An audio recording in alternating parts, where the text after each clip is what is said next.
Property को बंधक रख करके लोन में रुपए देने का वादा करता है, लेकिन वो रुपया देता नहीं। हमको तो लगता है कि हमने जो है ये कमा लिया, कमाया कुछ नहीं है। आपने अपने ही लोगों को रिजर्व बैंक के माध्यम से वो ठग लिया। इसका परिणाम ये होता है कि लोगों की जो संपत्तियां हैं वो बैंकों के पास जा रही हैं। आज के टाइम में लगभग 7,500 के जो नोट है बैंक के, जो लोन के रूप में उसने दिए, उसमें हमारा 1 रुपया आता, गुलाम बनाने के लिए हर बार एक नया हथियार लेकर आता। तो आम पब्लिक को कैसे कंट्रोल किया जाए?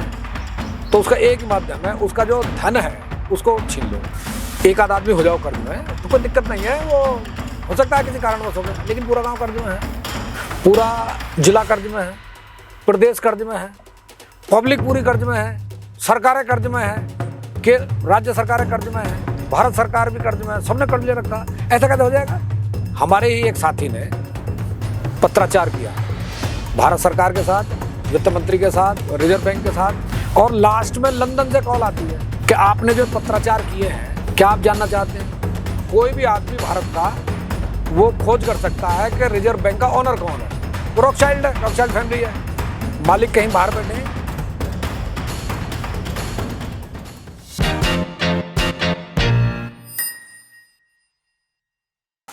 नमस्कार दोस्तों, तो इस देश में या विदेश की बात कर लें, हर नागरिक बैंकिंग सिस्टम पर भरोसा करता है। वो अपनी सेविंग को लेकर बैंकों पे भरोसा करता है, पर क्या आपको पता है कि वही बैंकिंग सिस्टम आपके साथ धोखाधड़ी यानी फ्रॉड कर रहा है? वो कैसे, आज हम जानेंगे। तो आज मेरे साथ मौजूद हैं वीरेंद्र सिसोदिया जी। बहुत बहुत स्वागत है सर आपका भी। तो देखिए, पहला जो हमारा टॉपिक है हम उसी पे चर्चा कर लेते हैं। बस थोड़ा मैं आप लोगों को ध्यान दिलाना चाहता हूँ, इससे पहले हमने रुपए पर चर्चा करी थी। अगर आपको देखना है तो पीछे ऊपर एक लिंक आ रहा होगा, उस पर आप क्लिक करके पूरी वीडियो देख सकते हैं। ये उसका अगला भाग है। तो बैंक सिस्टम धोखा कैसे कर रहा है, पहले तो मुझे ये बताइए, प्राइवेट बैंक धोखा कर रहा है हमारे साथ, सरकारी बैंक धोखा कर रहा है, या छोटे बैंक धोखा कर रहे हैं? कौन धोखा कर रहा है आपके साथ? रिजर्व बैंक के अंदर जितने भी रिजर्व बैंक से लाइसेंस लेकर के जो भी बैंकिंग सिस्टम में चल रहा है, मैं रिजर्व बैंक के, वो सारे के सारे एक फ्रॉड है भारत को लूटने का। पर कहीं ना कहीं वो तो आपकी सेविंग को सेव कर रहे हैं। सोचिए, जो पहले के ज़माने में डकैत आते थे, घर को लूट जाते थे, सोना ले जाते थे, जो आपकी धनराशि वो ले जाते थे।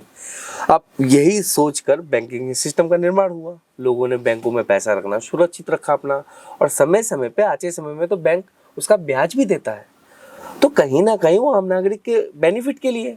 तो इसमें धोखा कैसे हुआ? ये जो आपका प्रश्न है ना, इसको मैं अगर उदाहरण वो दूं, इसका एक विकल्प के तौर पर, ये आपका प्रश्न ऐसा है कि जितने आज चिकित्सा केंद्र खड़े हैं हमारे हॉस्पिटल, जो एलोपैथी चिकित्सा के बहुत बड़े, सरकारें भी डींग मारती हैं कि हम बहुत बड़े लोगों को स्वास्थ्य के लिए इतनी बढ़िया हमने सुविधाएं दे रखी हैं, लेकिन अगर इस देश के लोग स्वस्थ हो जाएं तो इस सुविधाओं की कोई आवश्यकता है क्या? नहीं, मुझे तो नहीं है ना। तो सरकार तो कह रही है हमने चिकित्सा की बहुत बढ़िया व्यवस्था कर रखी है। तो एक तरफ तो शराब पिलाना लोगों को, गांव गांव में ठेके खोलना, दूसरी तरफ फिर एक विभाग चलाना, नशा मुक्ति अभियान। ठीक उसी तरह ये बैंकिंग सिस्टम है। हमारे पास हम जो धन उत्पादन करते हैं खेतों में, पेड़ों के माध्यम से, पशुओं के माध्यम से, अपनी मेहनत के माध्यम से जो धन अर्जित करते हैं, उस धन को हम बैंकों में जमा करते हैं। बैंक हमें क्या देता? उसका ब्याज देता है, नोट देता है। वो हमको जो देता है लौटा करके, वो नोट में देता है। हम रुपए में जमा करते हैं अपना धन रिजर्व बैंक में। ये समझने की बात है। नहीं, मैं समझ नहीं पा रहा हूँ। थोड़ा इसको थोड़ा खोलते हैं इस चीजों को, किताबों को। मैंने पिछला जब इंटरव्यू हुआ था आपके चैनल के माध्यम से, उसमें मैंने बड़े स्पष्ट इसको समझाया था। हमने 6 महीने, साल भर फसल का उत्पादन किया जी। हम मंडी गए, मंडी में अपना धन, वो गल्ला, अपना जो गल्ला जो है, अपना जो गेहूं धान जो भी कुछ है वो अपना बेका। तो हमने तो धन दिया ना अपना। धन के बदले में हमको क्या मिला? कागज, नोट मिला। रिजर्व बैंक का, रिजर्व बैंक का नोट मिला हमको। अब उस नोट पर रिजर्व बैंक के गवर्नर ने एक वचन दे रखा, मैं धारक को 100 रुपए, जितने के भी नोट उसने दिए उतने रुपए अदा करने का वचन देता हूँ। तो वचन पत्र दिया उसने, नोट दिया। जी। अब उस नोट को लेकर के हम बड़े खुश, हमको बताया नहीं, हाँ। तो हमारा तो धन चला गया उसके बदले में। हाँ। और हम जब उस नोट को लेकर के, मान लो हमने 100 कुंटल गेहूं बेचा अपना, उसके बदले में जो पर्ची मिली हमको, उन पर्चियों को लेकर के हमने वो बैंक में जमा कर दें। हाँ। ठीक है, तो हमने 100 कुंटल गेहूं जमा कर दिए बैंक में, ठीक तो है ना। हाँ। बल्कि हमें करना क्या चाहिए था, जो वचन पत्र हमको मिला आड़ती के माध्यम से, नोट के रूप में, उन पर जो वचन है उसका, गवर्नर का, उस वचन के अनुसार जो रुपए देने का वचन है, वो रुपया मांगना चाहिए बैंक से। रुपया हम मांगते नहीं। वो पूरी उस वीडियो में मैंने रुपए के बारे में पूरा समझाया है कि रुपया बराबर, 1 रुपया बराबर 777 मिलीग्राम गोल्ड। राइट। तो गोल्ड तो गया हमारा। हाँ। मिलना चाहिए था हमको गोल्ड, दे दिया कागज।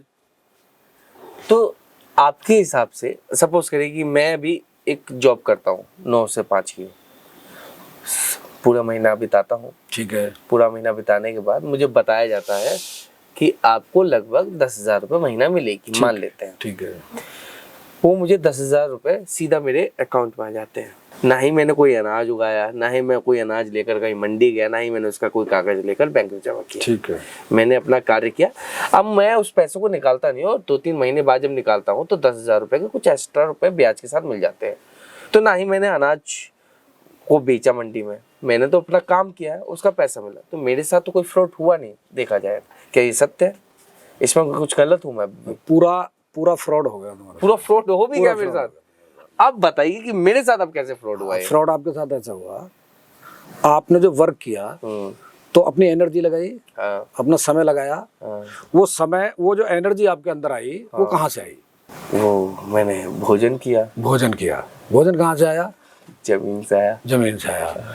जमीन में जो है, जो भोजन आया, जो भोजन तैयार हुआ, वो सूरज की एनर्जी से हुआ। प्राकृतिक सिस्टम जो लगा उस पर, उससे आपने वो भोजन किया, भोजन से आपके अंदर एनर्जी आई, एनर्जी को आपने वहां दे दिया, और उससे वहां दे करके आपको क्या मिला? आपको नोट मिला। ठीक है ना। आपको जो नोट मिला, उस नोट को लेकर के फिर आपको भाई वो नोट जो मिला वो रिजर्व बैंक का नोट है, वो रुपए का रिप्रेजेंटेटिव है, वो रुपया नहीं है। ये बहुत, यही कंफ्यूजन हो जाता है कि ये बहुत समझने की बात है। वो रुपया नहीं है, रुपए का एक अनुबंध है। मैं वही रुपए ले जाकर फिर मैं अनाज खरीद लेता हूँ। ठीक है, अनाज आ गया ना, उस रुपए के बदौलत अनाज आ गया। अभी भी मेरे साथ गलत नहीं देखो, एक चीज हमको ये समझनी पड़ेगी। कई बार जब हम छोटे थे तो हमारे पिताजी ज्योग्राफी लेक्चरर थे, उन्होंने बताया कि पृथ्वी जो है घूमती है गोल। तो हमारे मन में एक प्रश्न आता था, जब पृथ्वी घूमती है तो हमारे दरवाजे इधर उधर क्यों नहीं होते? ये तो मेरे मन में भी आया था बचपन में। तो दरवाजे भी घूमने चाहिए, इधर उधर होने जाने चाहिए। अभी जो चीज सामने है वो पीछे आनी चाहिए, ये होनी चाहिए, तो इस तरह के प्रश्न हमारे मन में उठते थे। लेकिन जब हम थोड़ा मैच्योर हुए, दिमाग में काम करना वो अपना शुरू किया, तो जब पूरी पृथ्वी ही घूम रही है तो चेंज कहाँ होगा? जो पृथ्वी से अलग की चीजें हैं, पृथ्वी से अलग जो चीजें हैं, जैसे तारे हैं, चांद है, सूरज है, वो बदल जाएंगे। सूरज पूरब में निकलता, पश्चिम में छिपता है, तो चूंकि पृथ्वी घूम रही है इसलिए वो पृथ्वी से जो अलग की चीजें वो बदल जाएंगी, उनकी दिशा बदल जाएगी। लेकिन जो पृथ्वी पे हैं ऑलरेडी वो नहीं बदली जाएंगे। इसलिए आपने जो मेहनत की तो वो कागज का नोट दे करके आपको ठग लिया, आपसे वर्क ले लिया, कागज का नोट दे दिया। आपने उस कागज का प्रयोग कहीं दूसरा सामान लेने में कर दिया, आपने उसको ठग लिया। अच्छा, मैंने उसको ठग दिया। हाँ, उसने किसी और को ठग दिया। उसने किसी और को ठग दिया। तो कुल मिलाकर के चक्कर बन गया ठगने, वो चक्र बन गया ठगने का। और उसमें ठगा कौन गया? भारत। उसमें भारत ठग गया। हमको ये लगता है कि मैंने इसको ठग लिया, मैंने उसको ठग लिया, मैंने उसको ठग लिया, नहीं, उसमें भारत ठग गया। और जब इसका निष्कर्ष आता निकल करके, एक वो चलती थी, अब भी शायद चलती हैं, एक जो कंपनियां होती हैं वो एक वो बनाती हैं नेटवर्किंग सिस्टम। दो को जो एक को दो जोड़िए, दो को जोड़िए, नेटवर्क मार्केट है।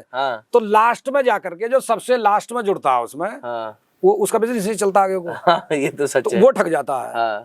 तो इसी तरह हमको तो लगता है कि हमने जो है ये कमा लिया, कमाया कुछ नहीं है। आपने अपने ही लोगों को रिजर्व बैंक के माध्यम से वो ठग लिया।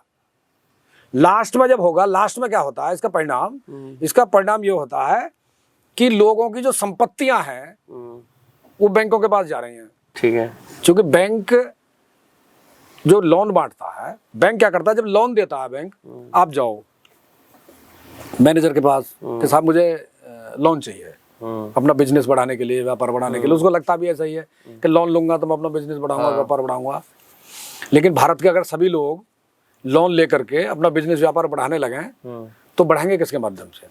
तो वो क्या है, वो बैंक सबसे पहले बोला ठीक है जी हम आपको लोन देंगे, तो वो आपकी सिविल चेक करेगा, आपसे डॉक्यूमेंट लेगा, फिर बोले आप मॉर्गेज क्या रखेंगे, मतलब बंधक क्या रखेंगे जिस पे हम लोन दें। तो आप अपनी प्रॉपर्टी के कागज आप उसको दे दोगे, उन्हें वो चेक कराएगा, तहसील में जहाँ भी नगर निगम में कहीं भी वो उन्हें टेस्ट कराएगा, अगर हाँ इसी की है प्रॉपर्टी है, सही है, कहीं दूसरी जगह बंधक नहीं है, वो प्रॉपर्टी उसने अपने पास रख ले। एक अनुबंध साइन कराया उसने, जिसको लोन एग्रीमेंट बोलते हैं, वो अनुबंध साइन कराया। तो उस अनुबंध में एक चीज लिखता है बैंक, उस अनुबंध में आपकी प्रॉपर्टी के बदले प्रॉपर्टी को बंधक रख करके वो रुपए, लोन में रुपए देने का वादा करता है, उसमें रुपए देने का अनुबंध है, लेकिन वो रुपया देता नहीं है, कागज दे देता है, वो नोट देता है। ये समझने के लिए पिछली वीडियो में बहुत डिटेल से मैंने उसमें बताया। वो अनुबंध में वो नोट देता है। तो अब वो करता क्या है, आपका हवा में अकाउंट बनाता है, लोन का अकाउंट। वो उस लोन अकाउंट में आपका जो लोन सैंक्शन हुआ उसको ट्रांसफर करता है, डिजिट ट्रांसफर करेंगे, और जो डिजिट हैं वो उसने फिर आपके सेविंग अकाउंट में ट्रांसफर कर दिया। वहां से ड्राफ्ट बनाया, डीडी बनाया, जो भी बनाया, या आपने कहीं भी, मतलब कुल मिला करके जब लोन आपके सेविंग अकाउंट में आ गया, लोन का अमाउंट वो आ गया, लोन को कुछ नहीं आया, अमाउंट डिजिट आ गई। अब वो डिजिट को निकालने के लिए आप किसी एटीएम में गए या बैंक में गए, तो आपको नोट मिला, आपको रुपया नहीं मिला। जब वो नोट मिला, अब उस नोट की वैल्यू क्या है? आज के टाइम में लगभग 7,500 रुपए में, 7,500 रुपए, 7,500 के जो नोट है बैंक के, जो लोन के रूप में उसने दिए, उसमें हमारा 1 रुपया आता, 7,500 में हमारा जो 1 रुपया है, क्योंकि हमारा रुपया है 777 milligram gold on record, on कानूनन, सैद्धांतिक, लीगली 777 मिलीग्राम गोल्ड हमारे 1 रुपए का वो है मानक, स्टैंडर्ड। पहले तो आपके मन में ये आ रहा होगा कि भाई हम इस जगह पे बैठे क्यों? चाहता मैं आपको स्टूडियो में बैठा सकता था इनको, 4 खूबसूरत लाइट होती, एक मेकअप आर्टिस्ट होती, खूबसूरत हम भी बन जाते, आप भी बन जाते। तो सिसोदिया जी हम यहाँ बैठे क्यों हैं? आपने यही जगह क्यों चुनी? ये बहुत सुंदर प्रश्न आपने किया है, बहुत सुंदर। दरअसल क्या है, आज का जो मानसिक वो है, लेकिन वो ये है कि जो है नहीं वो अपने को दिखाने की कोशिश करता है। जैसे मैं एक किसान हूँ, और खेती जो है वो दुनिया का सबसे धार्मिक काम है, सबसे सामाजिक कार्य है, और सबसे आध्यात्मिक कार्य है खेती। क्योंकि खेती अन्न पैदा करती है, और अन्न से ये सब हम तुम जीव जंतु पशु पक्षी सब बनते हैं, और सबसे अन्न के माध्यम से हमारा समाज चलता है। अच्छा, एक हमारा जो है ये जो शरीर है, यह सृष्टि है पंचमहाभूतों से बनी है, पंचमहाभूतों से बनी है। पृथ्वी, जल, अग्नि, वायु और नीर, ये पंचमहाभूतों से पूरी सृष्टि बनी है। अब यहाँ आपको जहाँ बैठे हो, ये 5 महाभूत आपको यहाँ विद्यमान है, और इन पंच महाभूतों का जो लालन पालन, इनको, इनकी समृद्धि जो करती है वो गाय करती है। ये 2 जगत होते हैं, सूक्ष्म जगत और स्थूल जगत। जो आंखों से दिखाई दे रहा है हमको सब कुछ, पृथ्वी नहीं, इस पे पेड़ पौधे पशु पक्षी जीव जंतु जितने भी दिखाई दे रहे हैं आंखों से, सूरज चांद सितारे सब, पूरा ब्रह्मांड जो भी दिखाई दे रहा है वो 4% में है, और 96% में वो सूक्ष्म जगत है। सूक्ष्म जगत ही इसका आधार है। अगर जीवाणु ना हो तो ये ना पेड़ हो सकते, ना पशु हो सकते, ना हम हो सकते, कुछ नहीं हो सकता, ना भूमि हो सकती। घी, दूध, गोबर, गौमूत्र, ये सब कुछ दे करके तो ये भौतिक जगत का लालन पालन इस तरह करती है। और जो सूक्ष्म जगत है उसको सूक्ष्म भोजन चाहिए। तो ये इसके माध्यम से जो उत्पादन होता है उसको जब हम हवन, अग्निहोत्र के माध्यम से, हवन के माध्यम से अग्नि में डालते हैं, तो अग्नि में डालने के बाद जब वो इस वातावरण में जाता है, वायु में, आकाश में, तो इससे सूक्ष्म जगत का लालन पालन होता है। तो ये वो जगह है जो सृष्टि का आधार है। चलिए वो तो इसलिए इस जगह को हमने, चलिए आपने काफी विस्तार से बताया। तो टॉपिक पे वापस आते हैं जी। ये तो अपने इससे पहले बताया आपने कि भैया आपकी प्रॉपर्टी ले लेते हैं। कुछ लोन ऐसे होते हैं जो बिना कुछ गिरवी दिए ही आपको दे देते हैं, छोटे अमाउंट, 30,000, 40,000, 50,000, 10,000। और कुछ क्रेडिट कार्ड तो जानते ही होंगे आप कि बैंक वाले लोग रोडों पे खड़े होते हैं, भाई साहब क्रेडिट कार्ड बनवा लीजिए, आपके पास पैसा नहीं है, खर्च करिए और बाद में चुकाइएगा। लोग खुशी के मारे ले लेते हैं। तो ये फिर क्यों कर रही है? बैंक के पास तो कुछ गया नहीं उस समय, फिर क्यों दे रही है पैसा? मैं बताता हूँ। देखो, जो चीज आसानी से मिल जाती है ना, उसका कोई मोल नहीं होता। भारत की जो विशेषताएं हैं वो हमको मिल गई जन्मजात आसानी से। जैसे मैं अभी दो चीज, हवन, ये बहुत बड़ा विज्ञान है, और दूध में से घी निकालना, ये बहुत बड़ा विज्ञान है। हवन के माध्यम से क्या है, बहुत बड़ा विज्ञान है। ये हमारे ऋषियों की रिसर्च है, हमको आसानी से मिल गए, इसलिए हमारे लिए उनका कोई महत्व नहीं है। भारत आध्यात्मिक रूप से, शारीरिक रूप से और मानसिक रूप से बहुत उच्च कोटि का देश रहा है। तीनों क्षेत्रों में हमला हो रहा है। हमारे यहाँ गांव में कहावत चलती है, औरत का खसम मर्द और मर्द का खसम कर्ज। भारत में कर्ज लेने का मतलब क्या? कर्ज होता ही नहीं था किसी के पास। मैं अपने टाइम की बता रहा हूँ। 1986 में हम एक ट्रैक्टर लेकर गए, उस पर लोन लिया था पिताजी ने।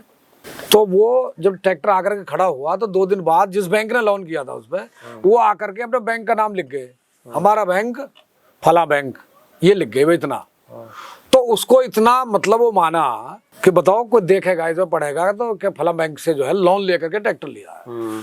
तो जैसे ही वो गए तुरंत ही उसको जो है वो साफ किया। तो हमारे यहाँ कर्जा लेने की कोई परंपरा नहीं थी। हमारे यहाँ तो आपसी भाईचारे और सहयोग से पूरा समाज चलता था। कर्ज का कोई मतलब नहीं था। कर्ज का तो चलाई है, जो कर्जदार होगा वो आंख से आंख मिला के बात नहीं कर सकता। तो इसलिए हमको मानसिक रूप से तोड़ने के लिए, गुलाम बनाने के लिए ये कर्ज का सिस्टम दिया गया है। कर्ज लो, गुलाम बनाने के लिए हर बार एक नया हथियार लेकर आते हैं। पहले कभी तलवारें चलती थी, भाले चलते थे, उसके बाद तोपाई, गोलियां आई, बारूद आई, उसके ये आया। उसके बाद राजाओं पर कंट्रोल करना, क्योंकि राजा होते थे, राजाओं पर कंट्रोल करना, राजाओं के माध्यम से वो लूटना। लेकिन 1857 में आम जनता ने क्रांति कर दी। उन्होंने राजाओं पर भरोसा छोड़ दिया आम जनता ने कि ये तो ये कर रहे हैं। अब उन्होंने देखा कि भाई ये आम पब्लिक भी क्रांति कर देती है, तो आम पब्लिक को कैसे कंट्रोल किया जाए? तो उसका एक ही माध्यम है, उसका जो धन है उसको आपको छीन लो, मतलब उससे धन छीन लो। दुनिया में जिसके पास जल है, जंगल है, जमीन है और जानवर है, ये 4 चीज जिसके पास है, उसे दुनिया कोई ताकत गुलाम नहीं बना सकती, बना ही नहीं सकती। जिसके पास ये 4 चीज है, इन चारों पर हमला हो रहा है। काय के माध्यम से? बैंकों के माध्यम से इन चारों पर हमला है, ये छीने जा रहे हैं। जमीन भूमि को बना दिया घाटे का सौदा, मतलब खेती जो है घाटे का सौदा है। जब खेती घाटे का सौदा है तो उस खेती को, जो खेती जिस जमीन पर करता है, उस जमीन को एक बार बेचने का नाम ले दो, अब जो मांगो मिलेगा। इस धन को छीनने के लिए उन्होंने ये फर्जी नोट दे, कागज दे करके, और कागज के जाल में हमको ऐसा फंसाया, वो कागज देते हैं और असली संपत्ति को ले लेते हैं, कुछ जानी उनके पास है। तो गुलाम बनाने का, आम जनता को गुलाम बनाने का साधन जो है वो बैंकिंग सिस्टम में लोन है। लोन दो, असली संपत्ति इनसे छीनो, और ये जो उत्पादन कर रहे हैं उसका मोल भाव से 0 कर दो। जो उत्पादन कर रहे हैं उसको रेट नहीं देना उसका। सुशील जी, मैंने एक वीडियो देखी आपकी जी, जिसमें आपके एक साथी बैंक से जानकारी लेना चाहते थे, तो उसको फिर एक विदेशी मतलब विदेश से कॉल आती है, लंदन से कॉल आती है। मतलब वो कहानी, मतलब वो क्या है वो ये है, मैं बताता हूँ। देखो, किसी गांव में एक आदमी कर्जदार हो जाओ, किसी का एक आदमी, तो हम समझते हैं कि कोई इत्तेफाक होगा, होगी कोई, हाँ एक आध आदमी हो जाओ कर्ज में तो कोई दिक्कत नहीं है, वो हो सकता है किसी कारणवश हो गया, लेकिन पूरा गांव कर्ज में है, पूरा जिला कर्ज में है, प्रदेश कर्ज में है, पब्लिक पूरी कर्ज में है, सरकारें कर्ज में है, के राज्य सरकारें कर्ज में है, भारत सरकार भी कर्ज में है, सबने कर्ज ले रखा। ऐसा कैसे हो जाएगा? हाँ भाई ऐसा कैसे हो जाएगा कि देश का हर आदमी कर्ज में है? भाई भारत सरकार पर अगर ये लगाओ कि 150 लाख करोड़ के करीब वो भारत सरकार पर कर्जा है, अगर उसको भारत सरकार का मतलब देश की जनता पर, जी बिल्कुल, उसी कर्जे को अगर बांट दिया जाए, देश की जनता पर डिवाइड किया जाए, तो हर आदमी कर्जे में है। और पर्सनली जो लोगों ने ले रखा वो अलग है, वो अलग है, तो कर्ज में है। तो ऐसा कैसे हो जाएगा? कुछ ना कुछ षड्यंत्र तो है। जो देश सोने की चिड़िया रहा हो, मैं काले कह रहा हो कि भारत में मैं 17 साल रहा, भारत के में एक भी व्यक्ति गरीब नहीं है, बेरोजगार नहीं है, भिखारी नहीं है, चोर नहीं है, वो ये कह रहा है। और भारत के प्रत्येक घर में मैं जब गया हूँ, सामान्य से सामान्य घर में, तो मैंने सोने और चांदी के सिक्कों के ढेर ऐसे देखे, अनाज के। आज वो कर्ज में कैसा हुआ? तो इसका मतलब इसके पीछे बड़ा षड्यंत्र है। उन्हीं षड्यंत्रों को लेकर के हमारे ही एक साथी ने पत्राचार किया भारत सरकार के साथ, वित्त मंत्री के साथ, रिजर्व बैंक के साथ पत्राचार किया। जब उन पत्राचार में वो जवाब नहीं दे पाए, कुछ पत्रों के जवाब ये आए कि आपका पत्र प्राप्त हो गया है, रिसीविंग लेटर आए उनके, लेकिन जवाब नहीं आया। जवाब उनके पास था नहीं, वो अपना भेजते रहे रिजर्व बैंक के पास। वित्त मंत्री भी, प्रधानमंत्री भी, राष्ट्रपति भी, ये सबके माध्यम से वो पत्र वहां जाते रहे जी।